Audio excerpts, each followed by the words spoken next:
Oh, Lindsay, I agree with you. Yes, what is being said here through these different passages about Jesus coming back as a thief is extremely negative, and I think that that's great. Just as whenever I went for my driver's license at the DMV over in Delaware, they told me about the negatives. We saw the movies of the wrecks, of irresponsible driving.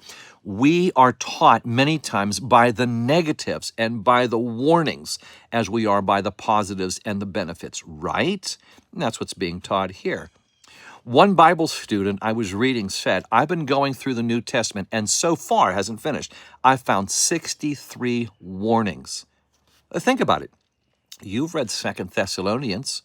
2 Thessalonians is nothing but warnings against those who are not prepared for the day of the Lord. Think of the warning in Matthew chapter 25. Of those 10 virgins, 5 were not prepared for the coming of the groom. Think of Jesus' warning in the latter part of Mark chapter 9 against the dangers of hell. He even says, figuratively, it's just as well that you would cut off your hand if your hand is causing you to sin and to fall into the dangers of hell.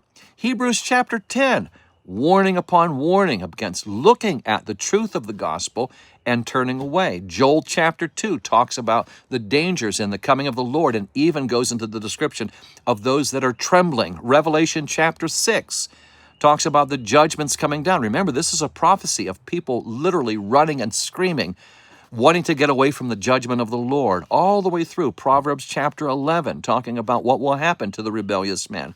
Negative upon negative, those warnings, just as we see something negative like a stop sign or a direction and a warning on there, or maybe a label on a poison bottle. Yeah, these are powerful instructions, nothing to be emotionally repulsed by. These are for our teaching.